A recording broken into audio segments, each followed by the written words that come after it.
Kita kembali membahas, tadi Pak Dwi saya sempat tanyakan bahwa adanya pengakuan, ada obat-obatan CTM yang merupakan obat alergi. Memang riwayat kesehatan itu dialami oleh korban? Korban itu alergi tidak? Tidak ada? Tidak ada. Apa saja obat-obatan yang ditemukan di situ? Kalau yang dari hasil kemarin yang disampaikan ke kami adalah CTM dan paracetamol. Tapi paracetamol. Besar kadarnya kita nggak diberitahu berapa. Jadi karena memang ada terindikasi di beberapa bagian organ tubuhnya, hampir semua organ tubuh ada CTM dan paracetamol. Jadi kadarnya nggak tahu kita. Saat itu tidak pernah mengeluh kesakitan badannya ataupun alergi? Kalau alergi tidak. Tidak ada ya? Tidak ada. Dengan adanya fakta-fakta yang saat ini telah dikumpulkan oleh pihak keluarga, Pak Firman, apakah ini menjadi novum baru yang kemudian bisa menjadi keterbukaan bagi pihak keluarga untuk melakukan penyelidikan ulang? Ya, kalau novum itu derajatnya ada di peradilan, di peradilan tertinggi ya. Kalau ada error in judgment, misalnya.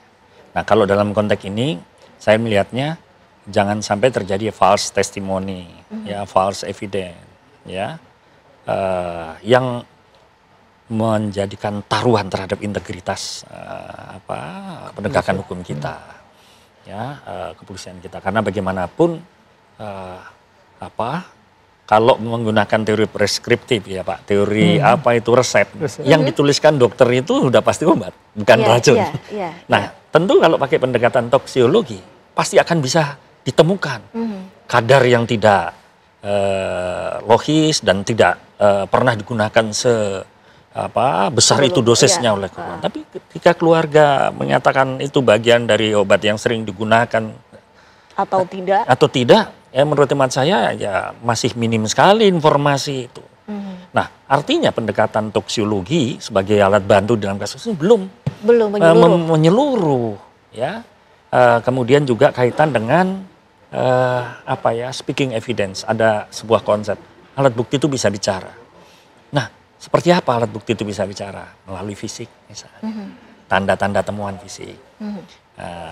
Itu yang saya sebut tadi direct evidence, bukti yang kelihatan langsung.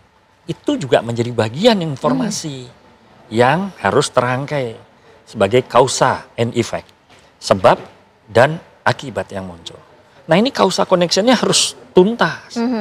Tapi ketika konklusi sudah dilakukan, fakta-faktanya masih tercecer di kanan kiri, ya menurut saya terlalu prematur untuk menutup kasus ini atau memberikan konklusi ini bunuh diri. Sekali lagi karena menurut hemat saya hukum sudah memberikan batas daluarsa untuk jenis ya, kejahatan menghilangkan nyawa itu di atas. Kenapa harus terburu-buru? Optimalkan saja waktu yang ada. Nah, sisi lain ini juga equal arm, keseimbangan, ya, aspek keadilan dan proteksi perlindungan terhadap keluarga. Ya, lantas langkah selanjutnya yang akan dilakukan oleh pihak keluarga, apakah betul nanti akan membawa bukti-bukti ini kepada pihak kepolisian dan juga meminta agar penyelidikan ini kembali dibuka?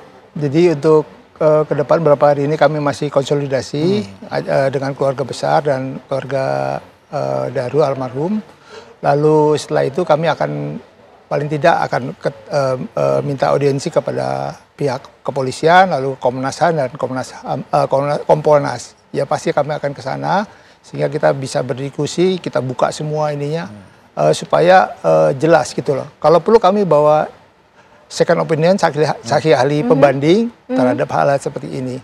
Walaupun saksi ahli pembanding itu biasanya di peradilan, tapi kan untuk kasus ini rasanya dimungkinkan kita bisa mengajukan beberapa pendapat ahli yang lain. Jadi apakah menurut Anda perwakilan dari keluarga ini benar terburu-buru? Apakah mungkin juga termasuk karena adanya tekanan dari publik dan juga ada banyaknya persepsi dan juga teori yang beredar sehingga polisi dengan cepat dan terburu-buru yang tadi istilahnya mengambil kesimpulan tersebut? Awalnya kami percaya pihak polisi mengumumkan secara benar, tapi pada saat kami mengetahui bahwa tidak ada saksi lain, lalu tidak ada kematiannya dengan tidak ada pihak lain, nah itu yang kami agak bertanya gitu loh, karena yang kami ketahui pada saat hari itu Daru sedang senang sekali dalam posisi gembira, keluarga bergembira, seluruh keluarga bergembira karena dia akan pindah. Dan kondisi senang itu kok tiba-tiba ada ini. Dan misalnya kayak gini, supir taksi antara GI dengan Kemlu, terus Kemlu dengan kosan, sejauh mana diteliti? Karena pada saat informasinya dia tengok kanan tengok kiri, karena khawatir ada apa, misalnya kita nggak tahu. Nah itu bisa didalami lebih lanjut. Saksi-saksi lain misalnya dalam 2 hari 24 jam antara Daru dengan istrinya itu chatting saya nulis itu hampir sekitar 10 lembar lebih ininya dia berdua. Itu ada beberapa pihak-pihak yang dilibatkan di situ, kenapa nggak ditanyakan? Mungkin itu bisa membantu untuk menguak misteri kematian almarhum. Itu aja. Iya. Lantas apa yang harus dilakukan Pak Firman oleh pihak keluarga dan juga pihak kepolisian untuk membuka tabir ini? Ya, saya rasa tadi saya katakan undang-undang masih membuka waktu yang panjang. Jadi ini quality time yang bisa dimanfaatkan oleh keluarga dan kepolisian. Yang kedua, secara metodologi tadi beliau betul, kalau satu metodologi dianggap punya daya relatif ya atau efek bias, maka dimungkinkan opinion, ilmu apapun dimungkinkan second opinion. Saya rasa mudah-mudahan teman-teman kepolisian ya bisa terbuka juga. Karena bagaimanapun ini akan berkaitan dengan kredibilitas kelembagaan penegakan hukum kita. Marilah menurut saya kita gunakan metode-metode yang dimungkinkan secara hukum itu optimal. Yeah. Karena hanya ada 2 buat saya, antara causing of death ya penyebab kematian dan moment of death ini harus ada simpul yang jelas. Iya. Dan kita juga harapkan agar kasus ini bisa terkuak seterang-terangnya. Tidak boleh ada lorong gelap penuh teka-teki dalam kasus.